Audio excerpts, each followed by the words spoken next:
In 1969, a 15-year-old kid sat in front of a review board at a juvenile detention center in Los Angeles. They asked him a simple question: "What do you plan to do when you get out?" His answer was being the leader of the biggest gang in the world. The board probably laughed. A 15-year-old car thief talking big behind a desk. Kids say things like that. 2 years later, that kid walked out of detention. 300 pounds of muscle with 22-inch biceps. He met another teenager on a high school campus. They shook hands. Within a decade, what those two boys started in a neighborhood in south central Los Angeles spread to 42 states, grew to 50,000 members, and became one of the most violent organizations in American history. He did exactly what he told them he would do. His name was Stanley Tookie Williams. And what happened to him after that is something nobody, not the cops, not the gangs, not even Tookie himself, could have predicted. In 1969, at 15, Tookie was arrested in Inglewood for stealing a car and sent to Los Padrinos Juvenile Hall in Downey. Now here is the detail that changes this entire story. At Juvenile Hall, a gym coach introduced Tookie to Olympic weightlifting. It clicked immediately. By the time he was released in early 1971, the kid who had been a scrappy street fighter was now a physical monster. He would eventually bulk up to over 300 pounds with 22-inch biceps. This was not just a teenager anymore. The board probably thought he was being a tough kid talking big, but Tookie meant every word. Shortly after his release, a kid named Raymond Washington approached him at Washington Preparatory High School. Raymond ran gangs on the east side of South Central. He had heard about Tookie's reputation as a fighter, specifically that Tookie was willing to go up against bigger, more established gangs that other kids would not touch. What struck Tookie about Raymond was the way he dressed: leather jacket, starched Levi's jeans, suspenders. His whole crew looked the same, just like Tookie's crew on the west side. Raymond had a proposal: merge the east side and west side crews into one gang. Unite them with a third set from Compton led by a teenager named Mac Thomas. Create something bigger than any of them could build alone. Tookie said yes. They called it the Crips. About 30 members, most of them 17 years old. The name originally came from Crips, a reference to how young they were, but it was mispronounced so many times on the streets that it stuck as Crips. Tookie later wrote that the Crips weren't formed for any political purpose. No community agenda, no Black Panther ideology. In his own words, it depicted a fighting alliance against street gangs. Nothing more, nothing less. Just teenagers fighting for territory with their fists, wearing blue. That was 1971. The Crips didn't grow, they devoured. Tookie and Raymond went on a recruitment campaign across every black neighborhood in South Los Angeles that was unlike anything the city had seen. They didn't ask gangs to join. They challenged gang leaders to one-on-one fights. If you lose, your crew becomes a Crip set. If you refuse to fight, the Crips come anyway. Most gangs joined. The ones that didn't were terrified. And the ones that refused to be absorbed formed their own alliance to survive. The Bloods. That rivalry, Crips versus Bloods, would define Los Angeles for the next 50 years. It would spread across the entire country. It would become the most recognized gang war in American history. And it all started because two 17-year-olds decided to merge their crews. But here's what Tookie couldn't control. And this is the part of the story that nobody focuses on enough. Every new gang that joined the Crips kept its own leadership, its own territory, its own rules. There was no hierarchy, no chain of command, no structure. Each set operated independently. The Crips weren't an organization, they were a brand. And anyone who wore blue and called themselves a Crip was one whether Tookie approved or not. By 1973, the original Crip leaders were disappearing. Curtis Buddha Morrow, Tookie's close friend, the man who first wore the blue bandana that became the Crips' signature, was shot dead on February 23rd over a petty argument. He was one of the founding members. Gone. Mac Thomas, the Compton leader, was murdered under mysterious circumstances in the mid-1970s. Gone. Raymond Washington was arrested in 1974 for robbery. He was sentenced to 5 years. Gone. By 1974, Tookie was the last original Crip leader still alive and free. He was 20 years old. He had become the de facto leader of something already too big for any one person to lead. De facto. Tookie later admitted what the Crips gave him and why he could not walk away. He said there were no black Rotary clubs out there. There were no cricket clubs. There was a void. The gang life filled that void, though negative as it was. It filled a void that nothing else could fill. Void. That void swallowed everything. Swallowed. By 1978, there were 45 Crip gangs in Los Angeles County and 20,000 members. They were not fighting with fists anymore. They were running the production and distribution of PCP, marijuana and amphetamines across the city. And they were killing each other. Killing. Cripsets did not just fight with the Bloods, they fought with other Cripsets. The thing Tookie built was eating itself. Other. In 1976, the Bloods shot Tookie in a drive-by while he sat on his porch in Compton. He could not walk for 2 years. The man who started the Crips was shot on his own front steps by the gang his creation had brought into existence. Shot.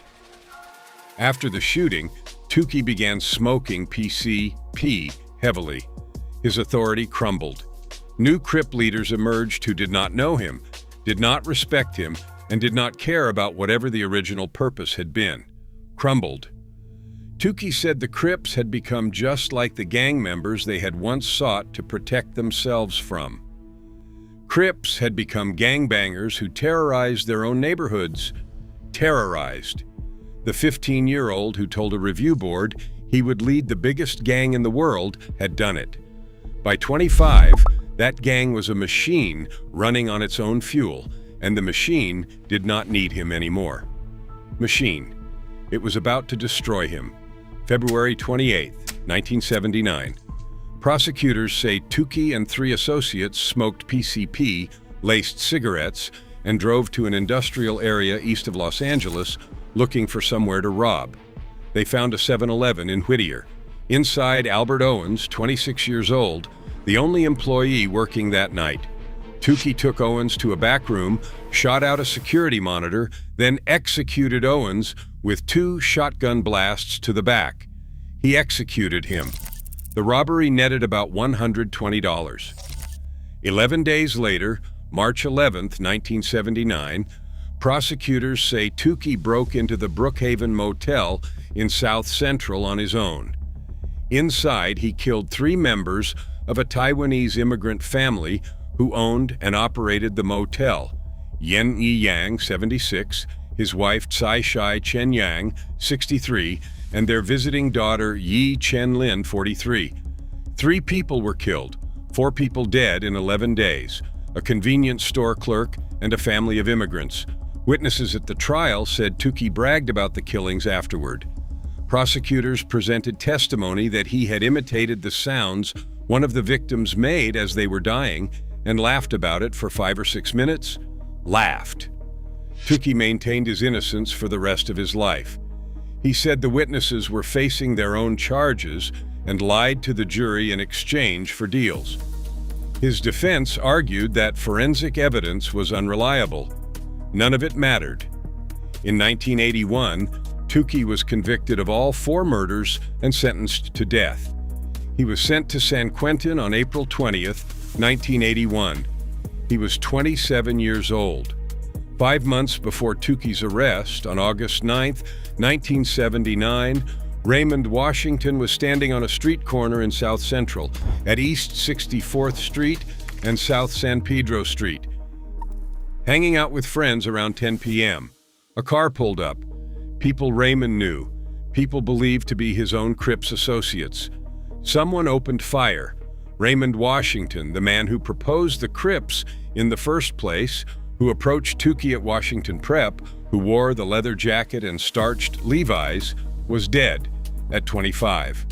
After getting out of prison, Raymond had been shocked by what the Crips had become. The fights were no longer fists, they were firearms. Sets were killing each other. The organization had totally broken down into loosely affiliated groups with no common leadership. Raymond tried to distance himself. He no longer held any influence, and the thing he'd created killed him for it. Both founders, one dead at 25, shot by his own people, one on death row at 27, and the Crips had never been stronger. Tookie did not go quietly into San Quentin. He arrived on death row and immediately became a problem. He assaulted guards. He assaulted inmates. On one occasion, prison officials learned he had ordered a hit on a fellow inmate from inside his cell, and the man was attacked and stabbed, but survived. For these and other offenses, Tookie was sent to solitary confinement, 6.5 years, alone, in a cell the size of a bathroom. And somewhere in that silence, something broke. Or maybe something finally grew. Tookie later said he looked in the mirror during those years alone and realized the truth about himself. That the reason he'd joined gang life was self-hatred. That growing up without a father, mimicking pimps and dealers, watching children fight for money, all of it had convinced him that destruction was power, that violence was identity, that black manhood meant being the most dangerous person in the room. He was wrong, and it took 6.5 years in a concrete box for him to see it. In 1994, after his release from solitary, Tookie was a different man. He started reading everything, reference books, philosophy, academic literature, anything he could get. He educated himself in ways the streets and the schools never had. He wrote later, "I am no longer diseducated. I am no longer part of the problem. Thanks to the Almighty, I am no longer sleepwalking through life." And then he started writing. In 1996, with the help of co-author Barbara Becknell, Tookie published the first of 8 children's books in the Tookie Speaks Out Against Gang Violence series. Titles included Gangs in Your Neighborhood, Gangs and Self-Esteem, and Gangs and Drugs. They were written for kids aged 11 to 14, the exact age Tookie had started carrying a switchblade. All the royalties went to nonprofit organizations, including Mothers Against Gang Violence. In 1997, he published a public apology for creating the Crips. He said he did not expect the Crips to end up ruining the lives of so many young people, especially young black men who have hurt other young black men. Then, in 1998, he wrote Life in Prison, a book that described the reality of incarceration. There was no glorification, no mythology, just the humiliation of strip searches, the terror of solitary, and a homesickness that never goes away. He urged young people to test themselves by spending 10 hours non-stop and alone in a bathroom to get a feel for what it is like to live in a prison cell. But the books were only the beginning. From his death row cell, Tookie recorded a video message that was shown to over 400 gang members, Crips and Bloods, in the same room. He helped create the 2004 Tookie Protocol for Peace, a ceasefire framework between the two gangs he had helped bring into existence. He supported the 1992 Watts Truce, and he contributed to the first ever Los Angeles Gang Summit. The man who started the war was trying to end it from a cage. In 2001, a Swiss parliament member named Mario Fair nominated Tookie for the Nobel Peace Prize. It was the first time a death row inmate had ever been nominated. The nomination said his books and anti-gang work had a demonstrable positive impact on children worldwide. He would be nominated 5 times for the Peace Prize and 4 times for the Nobel Prize in Literature. He was the only man in history to receive Nobel nominations while imprisoned. President George W. Bush sent him a letter, the Presidential Call to Service Award, commending his anti-gang work. Jamie Foxx starred in Redemption, the Stan Tookie Williams story, in 2004. Snoop Dogg showed up to his Clemency rallies and performed a song he had written for Tookie. The co-founder of the Crips, convicted of 4 murders, was being discussed in the same breath as Nobel laureates. But there was one thing Tookie never did. He never admitted to the killings. He maintained his innocence until the very end. He said he had repented for everything else, for founding the Crips, for the violence, and for the lives destroyed. But he would not confess to murders he said he did not commit. And that is what sealed it. Here is an irony you cannot make up. Arnold Schwarzenegger, the governor of California who would decide Tookie's fate, reportedly met Tookie in the 1970s at Venice Beach. Both men were bodybuilders, both were in that world, and now, decades later, one of them held the other's life in his hands. On December 8, 2005, Schwarzenegger held a clemency hearing behind closed doors. Both sides received 30 minutes. Tookie's supporters argued transformation, the books, the peace protocols, the Nobel nominations, a presidential award, 24 years of documented change. A man who had spent more time trying to undo the Crips than he ever spent building them. The prosecutors argued 4 dead people: Albert Owens, 26, Yen Ai Yang, 76, Tsai Shai-chen Yang, 63, Yi Chen Lin, 43. They played trial testimony of Tookie laughing and imitating the sounds of a dying man. They pointed out he had never apologized to the victims' families, never admitted guilt. On December 12, 2005, Schwarzenegger released a denial of 5 pages. Without an apology and atonement for these senseless and brutal killings, there can be no redemption. The United States Supreme Court rejected a final appeal. Tookie was told he would die after midnight. On his last night, he met with friends, talked on the phone, and read letters from supporters around the world. He refused a final meal. He drank only milk. He did not want a spiritual advisor, and he did not want the prison chaplain. He did change his mind about one thing. He decided to let 5 people he loved watch him die. Shortly after midnight on December 13, 2005, 16 days before his 52nd birthday, Stanley Tookie Williams walked into the execution chamber at San Quentin State Prison. A semi-octagonal room, a padded green gurney, pale white light. He lay down. Guards strapped him in. A guard placed his hand on Tookie's shoulder and kept it there, an attempt at comfort. And then something went wrong. The nurse tried to insert an IV into Tookie's left arm. She could not find a vein. His muscles were too massive. Decades of weightlifting starting from that juvenile hall gym when he was 15, she stuck the needle, drew blood accidentally, tried again, missed, and tried again. 12 minutes. The execution team spent 12 minutes trying to find a vein in the arm of a man they were about to kill.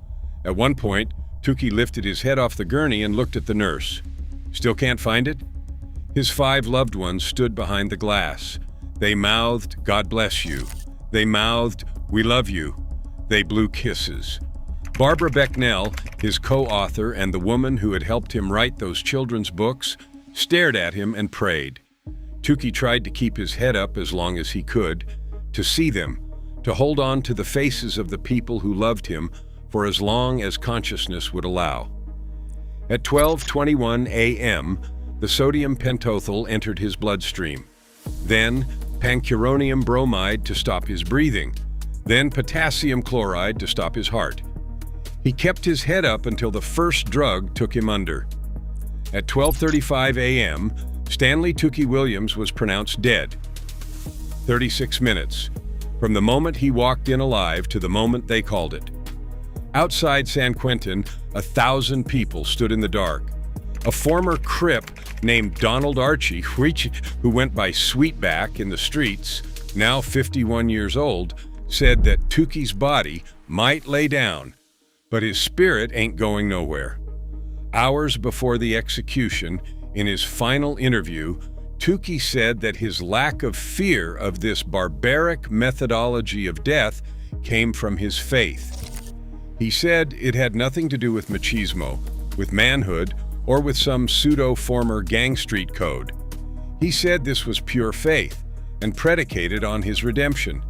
His ashes were scattered in a lake in Thokoza Park in Soweto, South Africa. That was his final wish. Not Los Angeles, not South Central, not the streets that made him Africa. His funeral filled a church with 1,500 seats. 2,000 mourners came to see his body. Gang members and celebrities sat in the same pews. The 15-year-old who told a review board he'd lead the biggest gang in the world did exactly that. Then he spent 24 years trying to undo it. 5 Nobel nominations, 8 children's books, a peace protocol between the Crips and the Bloods, a letter from a president, a movie starring Jamie Foxx, and they still strapped him to a table.